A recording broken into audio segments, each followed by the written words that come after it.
Dans un village perdu au cœur des collines, où le vent soufflait entre les feuilles des baobabs centenaires, vivait une femme nommée Hawa. Son nom signifiait « vie », mais ironiquement, son existence s'était transformée en une longue épreuve de souffrance et d'isolement.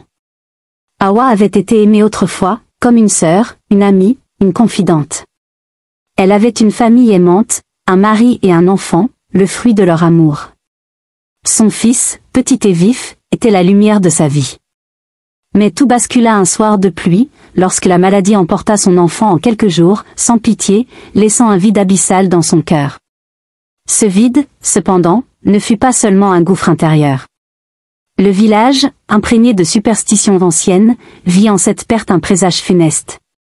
Certains murmurèrent qu'Hawa portait la malchance, que son deuil n'était pas naturel, que la mort de son enfant était une punition divine.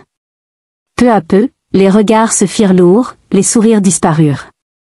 Les jours suivants, Hawa sentit la froideur monter autour d'elle. Ses anciens voisins évitaient son pas dans la rue. Les enfants, autrefois joueurs à ses côtés, s'éloignaient en riant cruellement. Une nuit, quelqu'un brisa les fenêtres de sa maison, lançant des pierres avec haine. D'autres nuits, des chants moqueurs s'élevaient dans l'obscurité, fustigeant sa douleur. Elle tenta de demander de l'aide, mais les anciens, assis en cercle sous le grand manguier, déclarait qu'il valait mieux la laisser à son sort.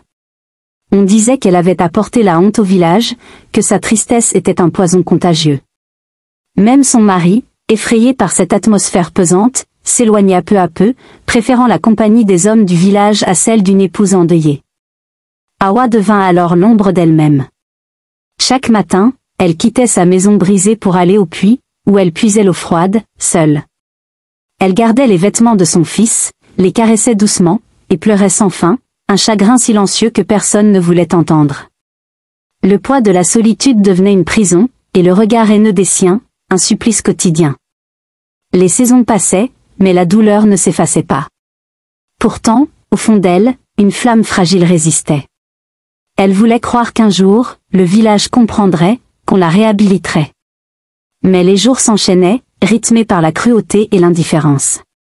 Un soir d'orage, alors que le vent hurlait et que les éclairs déchiraient le ciel, Hawa décida de partir. Elle prit une dernière fois les restes de sa maison, ses souvenirs, et s'enfonça dans la forêt. Elle cherchait la paix, un refuge où sa douleur ne serait plus une honte, mais seulement un secret entre elle et la nature. Dans cette nuit profonde, sous la pluie battante, Hawa disparut, emportant avec elle l'écho d'un silence trop lourd à porter. La forêt l'accueillit dans son manteau humide et sombre, loin des regards hostiles du village. Chaque pas d'Hawa s'enfonçait dans la terre meuble, mêlée aux feuilles mortes et à la mousse, comme si elle pénétrait un autre monde, un royaume où la souffrance pouvait peut-être s'effacer. Au début, la peur la tenaillait. La nuit, les bruits inconnus, les craquements, les ombres mouvantes la faisaient sursauter. Mais peu à peu, elle apprit à écouter autrement, à reconnaître le murmure apaisant du ruisseau, le chant doux des oiseaux invisibles, le souffle régulier du vent dans les branches. Au 5e jour, épuisée, elle trouva une clairière baignée de lumière.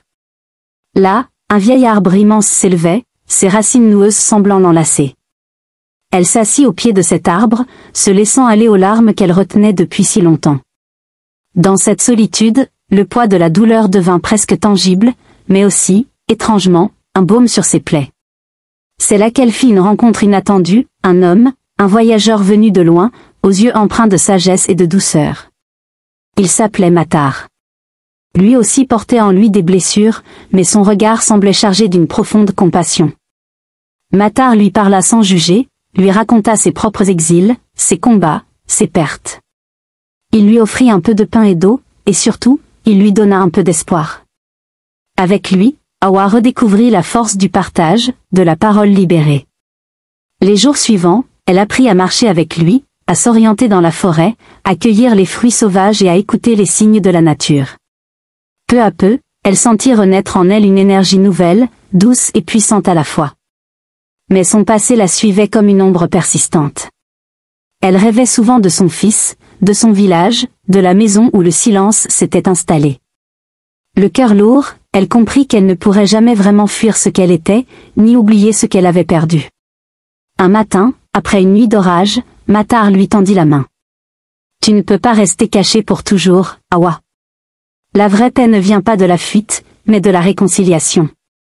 Elle fronça les sourcils. Avec eux? Ils m'ont rejeté, maltraité. Je ne sais même pas s'ils me reconnaîtraient. Peut-être. Ou peut-être que c'est toi qui as besoin de les reconnaître, eux, et toi-même, autrement. Les mots de Matar firent écho en elle comme un souffle nouveau.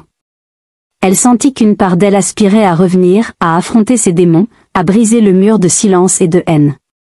Quelques semaines plus tard, elle prit le chemin du village, accompagnée de Matar. Le voyage fut long, lourd de peur et d'incertitude. À l'entrée du village, les regards se braquèrent sur elle.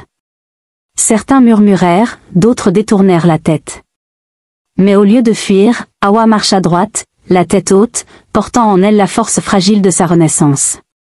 Elle se rendit d'abord au puits, là où autrefois les enfants jouaient autour d'elle. Puis à la place du marché, où les femmes s'affairaient à vendre leurs produits.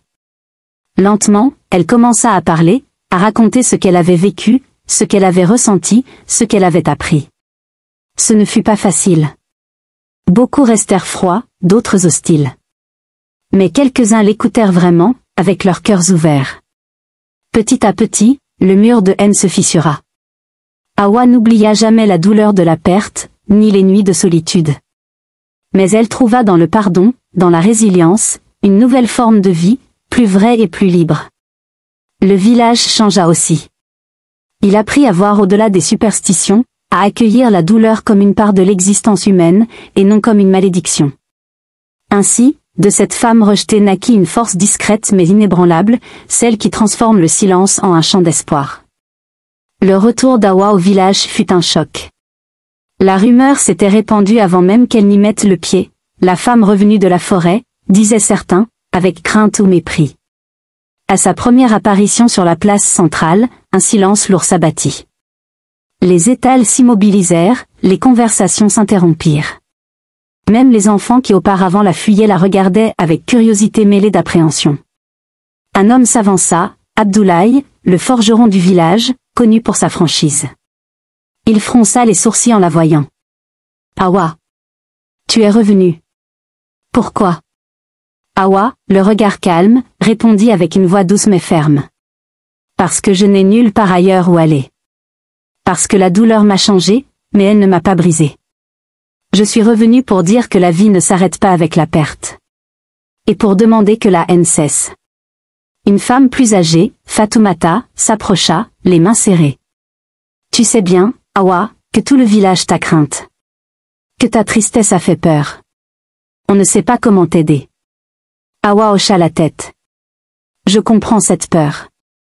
Mais la douleur n'est pas contagieuse, elle est une blessure que chacun porte en soi.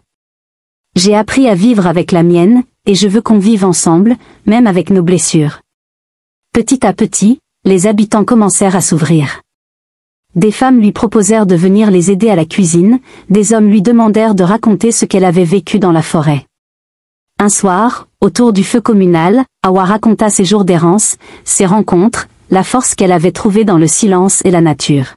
« Ce silence que je porte en moi, expliqua-t-elle, n'est plus un poids, mais une source. Une force. Il m'a appris à écouter, à comprendre, à pardonner. » Le village semblait suspendu à ces mots. Certains la regardaient avec respect, d'autres avec une émotion qu'ils peinaient à exprimer. Une jeune fille, Aminata, s'avança timidement. « Hawa, je ne t'ai jamais compris avant. Mais maintenant, je vois que tu es plus forte que nous tous. » Hawa lui sourit, un sourire simple et sincère. « Merci, Aminata. La force vient souvent de la douleur, mais elle grandit dans le partage. » Les jours suivants, une lente transformation s'opéra. La méfiance céda peu à peu la place à la compréhension. Le village, confronté à sa propre peur de la douleur et de la mort, apprenait à accueillir ce que la vie impose parfois. Hawa, quant à elle, trouva une nouvelle place parmi eux, non plus comme la femme brisée, mais comme un symbole de résilience, un pont entre la douleur et la guérison. Elle fonda un petit cercle de femmes endeuillées, où elles pouvaient parler, pleurer, se soutenir. Elle organisa des moments de silence partagé, où chacun pouvait déposer sa peine sans honte. Le village tout entier découvrit la puissance du pardon, et la force de la compassion. Les années passèrent. Hawa, autrefois rejetée et brisée, devint une figure essentielle du village. Son visage portait les traces de la douleur, mais aussi la lumière d'une sagesse profonde. Un matin, alors que le soleil naissant baignait le village d'une douce clarté dorée, Hawa s'avança vers le grand manguier où les anciens prenaient leurs décisions. Cette place, autrefois théâtre de son exclusion, était désormais le cœur battant de la communauté. Elle posa dans le creux des racines de l'arbre une petite boîte en bois, finement sculptée. À l'intérieur reposait un simple caillou lisse, noir comme la nuit, trouvé dans la forêt lors de son errance. Pour elle, ce caillou était le symbole du poids de la douleur, de la lourdeur du silence. Autour d'elle, le village était réuni, hommes, femmes, enfants, unis dans une écoute respectueuse. Hawa prit la parole.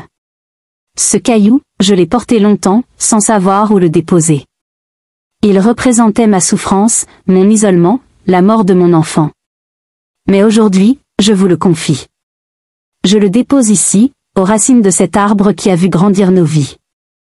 Elle fit une pause, laissant son regard traverser l'assemblée. Ce caillou, c'est la douleur que nous portons tous, parfois cachée, parfois criée. Mais il ne doit pas être une prison. Il doit devenir une racine solide, qui nourrit nos forces et notre union. Puis, d'un geste lent et solennel, elle recouvrit la boîte de terre, scellant ainsi son passé douloureux dans le ventre de la terre nourricière. Un murmure parcourut la foule. Certains pleuraient doucement, d'autres souriaient avec émotion. Le vieux chef du village, qui n'avait jamais cru en elle, s'avança à son tour. Hawa, tu as fait ce que nous n'avons pas su faire. Tu as transformé ta peine en lumière. Nous te demandons pardon pour notre peur, notre rejet. Hawa inclina la tête, le cœur apaisé. Le pardon est un chemin, pas une destination. Que cet arbre, que cette terre, que ce village soit le berceau d'une nouvelle force, celle qui naît de l'acceptation et de l'amour. Ce jour-là, un vent léger souffla parmi les branches du manguier. Les feuilles frémirent comme un chant silencieux, porteur d'espoir. L'écho du silence d'Hawa s'était transformé en un souffle de vie, un souffle capable de guérir même les blessures les plus profondes.